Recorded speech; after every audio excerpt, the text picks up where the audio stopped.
Student, আশা করি তোমরা সবাই ভালো আছো। আজকে ক্লাস 7-এর ভূগোল বইয়ের 4 নম্বর চ্যাপ্টার থেকে কিছু ইম্পর্টেন্ট এমসিকিউ আমি আলোচনা করতে চলেছি।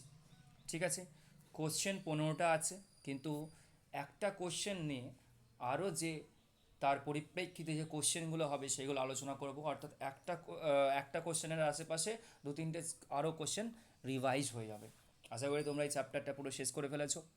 শেষ না করলেও কোশ্চেনগুলো দেখে নাও। ঠিক আছে, খুবই গুরুত্বপূর্ণ কোশ্চেন এগুলো, এবং আমি যেগুলো বলছি সেইগুলো মন দিয়ে শুনবে, পারলে খাতায় লিখে রাখবে। এইভাবে তোমাদের প্রস্তুতি খুব ভালো হবে।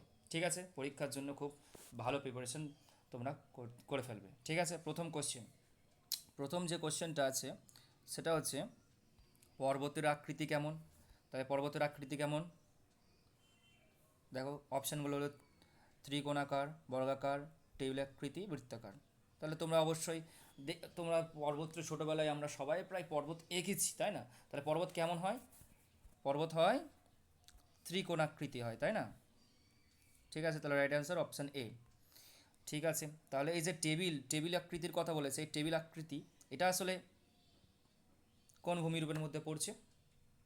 হ্যাঁ, এটা হলো তোমার কোন আকৃতির এটা কার মধ্যে পড়বে? এটা হচ্ছে মালভূমি। তাহলে আমরা দেখেছিলাম যে এই চ্যাপ্টারের শুরুতে আমরা দেখেছি যে ভূমিরূপ 3 প্রকার: পর্বত, মালভূমি এবং সমভূমি, তাই না? পর্বত, মালভূমি এবং সমভূমি। তাহলে আহ, তাহলে টেবিল আকৃতি হলো মালভূমি। ঠিক আছে, আর আমরা সাধারণ বেশিরভাগ মানুষ কোথায় বাস করি? সমভূমিতে বাস করি। ঠিক আছে, ওকে। নেক্সট কোশ্চেন কি? দুটি পর্বতের মাঝের নিচু অংশকে কি বলে? অপশান এ উপত্যকা, বি শৃঙ্গ, সি ভাঁজ, আর ডি হলো ঢাল। তাহলে রাইট অ্যান্সার কী হবে? নিচু অংশটা কি বলা হয়? উপত্যকা বলা হয়। কি বলা হবে? উপত্যকা বলা হবে। Option A is the right answer. ঠিক আছে, এর উপত্যকা। ঠিক আছে, এর পাশে যে তোমাদের বইয়ে এর সাপেক্ষে যে প্রশ্নগুলো হতে পারে সেটা হলো তোমার পর্বত শ্রেণী কাকে বলে, পর্বত গ্রন্থি কাকে বলে। ঠিক আছে, এবং আরেকটা কোশ্চেন, শর্ট কোশ্চেন, পৃথিবীর সর্বোচ্চ শৃঙ্গের নাম হলো মাউন্ট এভারেস্ট। এটা একটা শর্ট কোশ্চেন হিসেবে মনে রাখতে হবে, এটা সবসময় ইম্পর্টেন্ট, মনে রাখবে। অপশান 3 নম্বর প্রশ্ন প্রশ্ন 3 নম্বর প্রশ্ন হচ্ছে গ্রস্ত উপত্যকা দেখা যায়। ঠিক আছে, গ্রস্ত উপত্যকা দেখা যায় এই 4টের মধ্যে কোন পর্বতে? ঠিক আছে, ভঙ্গিল পর্বত, স্তূপ পর্বত, আগ্নেয় পর্বত, ক্ষয়জাত পর্বত। তাহলে আমরা জানি, যখন আমরা আরও পড়বো চ্যাপ্টারটা, আমরা দেখেছি যে পর্বত কয় প্রকার।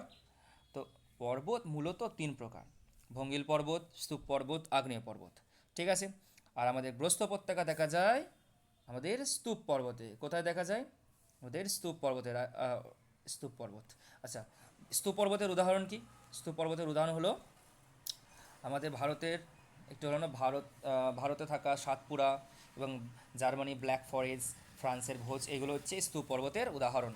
এছাড়া যদি বলে ভঙ্গিল পর্বতের উদাহরণ কি, তাহলে আমাদের ভারতেই আছে হিমালয় একটি ভঙ্গিল পর্বত।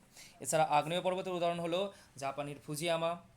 ঠিক আছে, ইন্দোনেশিয়ার ক্রাকাতোয়া। ঠিক আছে, এগুলো হচ্ছে আমাদের আগ্নেয় পর্বতের উদাহরণ। ঠিক আছে, নেক্সট কোশ্চেন হচ্ছে ভঙ্গিল পর্বত প্রধানত গঠিত হয় কোন শিলা দ্বারা? পাললিক, আগ্নেয় শিলা, রূপান্তরিত শিলা, না উদ্ভিদী শিলা? রাইট অ্যান্সার কি? পাললিক শিলা দ্বারা গঠিত হয় কি ভঙ্গিল পর্বত? পাললিক শিলা দ্বারা গঠিত হয়। ঠিক আছে, ওকে। আর আগ্নেয় শিলা দ্বারা কোন পর্বত গঠিত হয়? নামের মধ্যেই আছে, তাই না? নামের মধ্যেই আছে, তাহলে আগ্নেয় শিলা দ্বারা গঠিত হয় আগ্নেয় পর্বত। ঠিক আছে, আগ্নেয় পর্বত সম্বন্ধে যে কাকে বলে এটা একটু মনে রাখতে হয় ভালো করে। ঠিক আছে, আচ্ছা, পরের প্রশ্ন কি? পৃথিবীর দীর্ঘতম নবীন নবীন ভঙ্গিল পর্বত কোনটি? দেখো বলেছে দীর্ঘতম, ঠিক আছে, উচ্চতম নয়, দীর্ঘতম। তাহলে কোনটা হবে? আন্দিজ হলো দীর্ঘতম। ঠিক আছে, আন্দিজ রাইট অ্যান্সার, দীর্ঘতম। এটা হলো সব থেকে দীর্ঘ। আর যদি বলে উচ্চতম পর্বত, তাহলে হবে হিমালয়। দীর্ঘতম মানে লম্বার দিক থেকে বলেছে সেটা আন্দিজ, আর উচ্চতার দিক থেকে বলতে হলে হিমালয়। ঠিক আছে, নেক্সট কোয়েশ্চেন কি? শিলাস্তরে ফাটল বা চ্যুতির ফলে তৈরি হয় কি ভঙ্গিল পর্বত, স্তূপ পর্বত, আগ্নেয় পর্বত, ক্ষয়জাত পর্বত? রাইট অ্যান্সার কি আমাদের? স্তূপ পর্বত। তাই না? স্তূপ পর্বত আমরা পড়েছিলাম বইয়েতে, যে স্তূপ পর্বত কি ফাটল বা চলে দেখা যায়। তো এরকম ধরনের বইয়েতে দেখলাম ছবিও আছে। হ্যাঁ, অত ভালো করে তো ছবিটা আঁকতে পারবো না আমি, এইভাবে আছে দেখবে। হুম, এইভাবে আছে, ঠিক আছে। এই যে উঁচু অংশটা এটাই হয়ে যায় স্তূপ পর্বত, এবং এটা হয় শিলাস্তলে ফাটল বা চ্যুতির ফলে সৃষ্টি হয়। ঠিক আছে, নেক্সট কোয়েশ্চেন কি? সাতপুরা সাতপুরা ব্ল্যাক ফরেস্ট ভোজ, একটু আগে আমি এটা আলোচনা করেছি। তাহলে এইগুলো কোন পর্বতের মধ্যে পড়ছে? তাহলে এটা আমি একটু আগে আলোচনা করেছি, তাড়াতাড়ি বলে দিই, এটা হলো স্তূপ পর্বত হবে, এটা হলো স্তূপ পর্বত। Right answer option B. ঠিক আছে, নেক্সট কোয়েশ্চেন কি? নেক্সট কোয়েশ্চেন হচ্ছে ভাঁজ বা চ্যুতি বা জীবাশ্ম দেখা যায় কোন শিলায়, কোন পর্বতে দেখা যায়? তাহলে ভঙ্গিল পর্বতে, যেহেতু কেন দেখা যায়, কারণ আমি এর আগে আলোচনা করেছিলাম যে ভঙ্গিল পর্বত সৃষ্টি হয়েছে পাললিক শিলা দ্বারা, এবং আমরা এর আগেও পড়েছি, ক্লাস 6-এ পড়েছি যে জীবাশ্ম দেখা যায় পাললিক শিলায়। তাহলে ভঙ্গিল পর্বতে জীবাশ্ম, চ্যুতি এবং ভাঁজ দেখা যাবে। নেক্সট কোয়েশ্চেন, শিলাস্তরে ভাঁজ পড়ে শিলাস্তরে ভাঁজ পড়ে যে পর্বত গঠিত হয় সেটা হলো ভঙ্গিল পর্বত। দেখো একই রকমের কোয়েশ্চেন, ওটা ভালো করে জানলে, ধারণা যদি আমাদের কনসেপ্টটা ভালো থাকে, তাহলে আমরা এটা কিন্তু অ্যান্সার করতে পারবো। ওকে, ভারতের একটি আগ্নেয় পর্বতের নাম কি? ভারতের আগ্নেয় পর্বতের কি ভিসুভিয়াস, ফুজিয়ামা, ক্রাকাতোয়া না barren? Right option D, barren হলো রাইট অ্যান্সার। ঠিক আছে, ব্যারেন। ওকে, এবার বলো তাহলে ফুজিয়ামা, ফুজিয়ামা কোথায় আছে? জাপানে আছে। ক্রাকাতোয়া ইন্দোনেশিয়ায়। আচ্ছা, আর একটা ওপরে দেখলাম যে, সেটা কি? হ্যাঁ, ভিসুভিয়াস। ভিসুভিয়াস কোথায় আছে? ইটালিতে আছে। ঠিক আছে, ইটালিতে আছে ভিসুভিয়াস আমি অ্যান্সারটা অলরেডি বলে দিলাম, দেখো এই কোয়েশ্চেনটা আছে, ইটালিতে আছে ভিসুভিয়াস আগ্নেয় পর্বত, ইটালিতে আছে, ইটালিতে আছে। ওকে, না, নেক্সট কোয়েশ্চেন কি?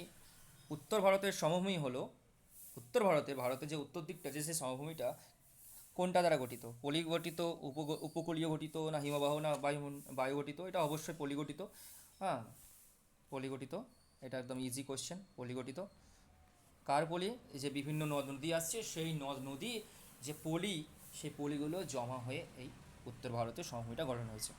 ঠিক আছে, এবার যদি বলে যে বায়ু দ্বারা, ঠিক আছে, বা লাভা গঠিত, একটা লাভা গঠিত সমভূমি আছে, সেটা কোথায় দেখা যায়? আইসল্যান্ডের সমভূমিটা হলো লাভা গঠিত। ঠিক আছে, আর বায়ু গঠিত যদি বলে, তাহলে তার মধ্যে সেটা কোথায় দেখা যায়? সেটা দেখা যায় তোমার কি বলে, সেটাকে বলা হয় লোয়েস্ট সমভূমি বলা হয়। ঠিক আছে, ওকে, লোয়েস্ট সমভূমি দেখা যায়। পরের প্রশ্ন হচ্ছে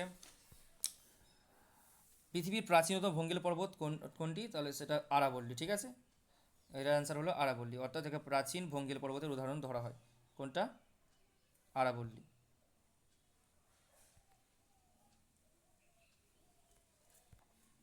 ঠিক আছে, ওকে, পরের প্রশ্ন, বিশ্বের বৃহত্তম বদ্বীপ সমভূমি কোনটা? গঙ্গা ব্রহ্মপুত্র সমভূমি। এটা প্রথমেই এটা ইজি কোশ্চেন। ঠিক আছে, পরের প্রশ্ন হচ্ছে দুটি পর্বতের মাঝে নিচু অংশকে বলে কি? উপত্যকা। কোশ্চেনটা রিপিট হয়েছে। তাহলে আজকে এই 15টি কোশ্চেন আলোচনা করা হলো, এবং এর সাথে সাথে যে আরও আশেপাশের কোশ্চেনগুলো বললাম সেগুলো শুনে শুনে খাতায় লিখে ফেলো। ঠিক আছে, আজকে এখান পর্যন্তই, বাই।